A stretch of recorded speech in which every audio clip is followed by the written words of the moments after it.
मतदाता भाइयों एवं बहनों, सबों को नमस्कार। मैं आज़ाद गीता प्रसाद शर्मा, संस्थापक संयोजक मतदाता जागरूकता सह जनाधिकार मंच नवादा। मित्रों, यह बहुत ही दुख और आश्चर्य की बात है कि आज़ादी के लगभग 75 वर्षों के बाद भी आज हमारे देश के नागरिकों को मूलभूत सुविधाएं जैसे शिक्षा, स्वास्थ्य, सुरक्षा की व्यवस्था नहीं हो पाई है। आखिर इसके लिए कौन जिम्मेवार है? नेता या मतदाता? मित्रों, सच पूछा जाए तो नेता को पैदा करने वाले मतदाता ही होते हैं।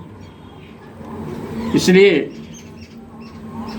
मैं तो समझता हूँ कि हमारे देश के मतदाता ही इसके लिए दोषी हैं जो ऐसे बेईमान, चोर, भ्रष्ट, अपराधी और बलात्कारी किस्म के नेताओं को पैदा करते हैं जो आम लोगों की मूलभूत समस्याओं को भी अभी तक पटरी पर नहीं ला पाए। मित्रों, आज किसी भी सरकारी अस्पताल की स्थिति ऐसी नहीं है जहां पर लोग जाएं और स्वस्थ होकर लौट आएं। सभी सरकारी अस्पतालों में खानापूर्ति हो रही है,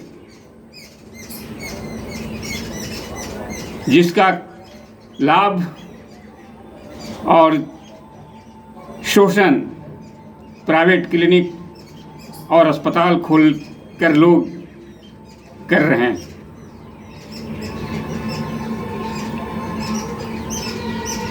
फिर भी मतदाता भाई की आंखें नहीं खुल रही हैं कि हम व्यवस्था को ठीक करने के लिए कैसे नेताओं को चुनें जो ईमानदार हो,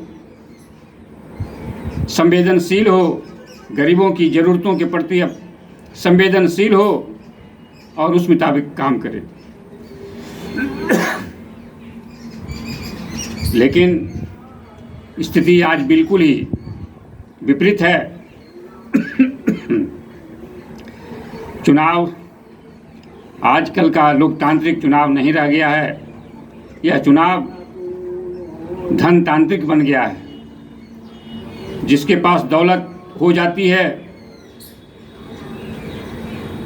जो जाति धर्म में पारंगत हो गया हो, वही व्यक्ति उम्मीदवार बनकर चुनाव में अपने दौलत के बल पर, जाति और धर्म के नाम पर लोगों को गुमराह करके नेता बन जाते हैं। और हमारे देश की जनता भी ऐसे लोगों के प्रलोभन में आकर, क्षणिक प्रलोभन में आकर अपने दूरगामी भविष्य से समझौता कर लेते हैं। इस स्थिति को देखकर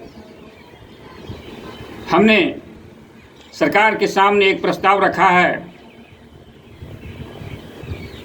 कि यदि गरीबों के लिए स्वास्थ्य सुविधा मुहैया करानी है, सुनिश्चित करवानी है,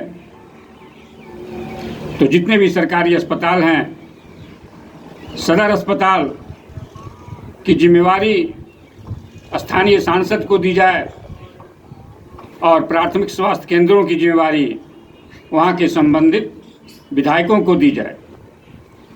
यह जिम्मेदारी दी जाए इन जनप्रतिनिधियों को कि इन अस्पतालों में व्यवस्था है, यहाँ सारे उपकरण उपलब्ध हैं, सारी जांच की व्यवस्था उपलब्ध है, सभी तरह के डॉक्टर उपलब्ध हैं यदि उपलब्ध नहीं है तो जनप्रतिनिधिगण इसकी उपलब्धता को सुनिश्चित करवावें ताकि जनता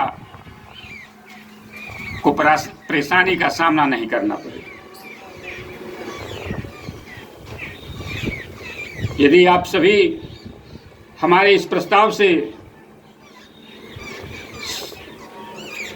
संतुष्ट हैं, हमारे इस प्रस्ताव को समर्थन करते हैं, तो इस वीडियो को सरकार तक पहुंचाने में मदद करें, इसको शेयर करें, लाइक करें और सब्सक्राइब करें। फिलहाल इतना ही, विशेष बातें अगले वीडियो में करूंगा। जय हिंद, जय भारत।